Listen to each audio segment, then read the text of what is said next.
Cyber সুরক্ষা অধ্যাদেশ যেটা আপনার খসড়া করা হয়েছে, এই খসড়াটা নিয়ে আমরা আলোচনা করেছি এবং বিস্তারিত আলোচনা হয়েছে। এটা সম্পর্কে আরও বিস্তারিত তথ্য নিয়ে আগামী দু একদিনের মধ্যেই আমাদের একটা প্রেস কনফারেন্স আমরা আলাদাভাবে এটা অনুষ্ঠান করব। এটা আমাদের ডক্টর মঈন খানকে প্রধান করে প্রফেসর এ কে মহিদুজ্জামান ও কাসিম কামাল সহ একটা কমিটি গঠন করা হয়েছে। তারা এই বিষয়টার উপর একটা পেপার রেডি করবেন, সেটা নিয়ে আমরা আবার আপনাদের সামনে আসবো। তৃতীয় আলোচনা যেটা হয়েছে এটা হচ্ছে যে প্রধান উপদেষ্টার যে বক্তব্য, এটা অনেক পুরনো বিষয় হয়ে গেছে ইতিমধ্যে। বিশেষ করে নির্বাচন বিষয়ে যে বক্তব্য ছিল যে এই বছরের শেষের দিকে অথবা আপনার পরবর্তী বছরে অর্থাৎ 26-এর মাঝামাঝি সময়ে এই বিষয় নিয়ে আলোচনা হয়েছে, অনেক দীর্ঘক্ষণ আলোচনা হয়েছে। আমরা মনে করি যে এত বিলম্বিত করার কোনো কারণ নেই। আমরা মনে করি যে যেহেতু আপনার নির্বাচন কমিশন গঠন হয়ে গেছে এবং আপনার মোটামুটি একটা স্টেবিলিটি এসছে আপনার গভর্নেন্সের মধ্যে, গভর্নমেন্টের মধ্যে, সেই ক্ষেত্রে এই নির্বাচন অনুষ্ঠানের জন্য আমার মনে হয় যে আপনার বোধহয় এই মাসের বোধহয় আপনার নির্বাচন সংস্কার সংক্রান্ত যে কমিটি, সেটার মধ্যে রিপোর্ট এসে যাবে, কালকে দেবে। সুতরাং আমার মনে হয় না যে এটা আমরা আরও বিলম্বিত করার প্রয়োজন আছে, কারণ যত বিলম্ব হচ্ছে ততই রাজনৈতিক এবং অর্থনৈতিক সংকট আরও বৃদ্ধি পাচ্ছে। কারণ আমরা বারবার করে বলছি যে আসলে নির্বাচিত সরকারের কোনো বিকল্প নেই, এটা গণতন্ত্রে এটাই হচ্ছে সবচেয়ে ইম্পর্টেন্ট বিষয়।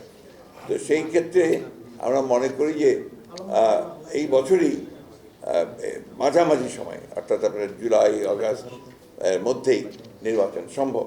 এবং আমরা এই কারণেই আমরা সরকারকে আহ্বান জানাচ্ছি, নির্বাচন কমিশনকে আহ্বান জানাচ্ছি এবং রাজনৈতিক দলগুলোর প্রতি আহ্বান জানাচ্ছি যে দেশের বৃহত্তর স্বার্থে এই বছরের মাঝামাঝি সময় নির্বাচন অনুষ্ঠানের জন্য আমরা ব্যবস্থা নিতে পারি।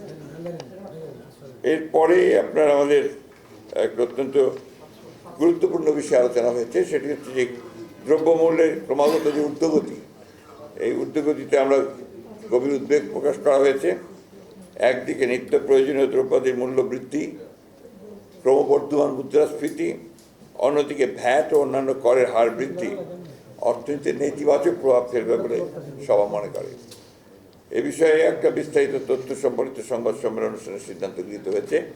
জনাব আলমগীর খসরু মাহমুদ চৌধুরীকে আহ্বায়ক করে আপনার আমাদের চেয়ারপারসন উপদেষ্টা জনাব ইসমাইল জাবিউল্লাহকে নিয়ে একটি কমিটি হয়েছে। ইনারা অবিলম্বে অর্থাৎ আগামী এক সপ্তাহের মধ্যেই তারা এ বিষয়ে একটা প্রতিবেদন দেবেন, যেটা নিয়ে আমরা আবার আমাদের সামনে আসবো।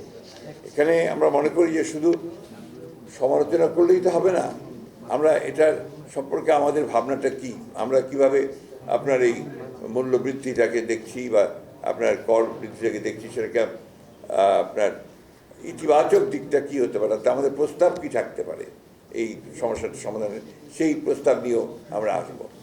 তো এটাই ছিল আমার আজকের মূল বিষয়গুলো। আশা করি আপনারা বিস্তারিত পাবেন।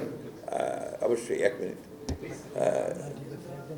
আমরা এই সময়টা আপনাদেরও একটা ভূমিকা আমরা আশা করি। সেই ভূমিকা হচ্ছে ইতিবাচক ভূমিকা, অর্থাৎ শুধু সমালোচনার জন্য সমালোচনা নয়। আপনার এই জিনিসটা আমাদের সবসময় এখন সময়টা আপনার খুবই সেন্সিটিভ সময়, খুবই গুরুত্বপূর্ণ সময়।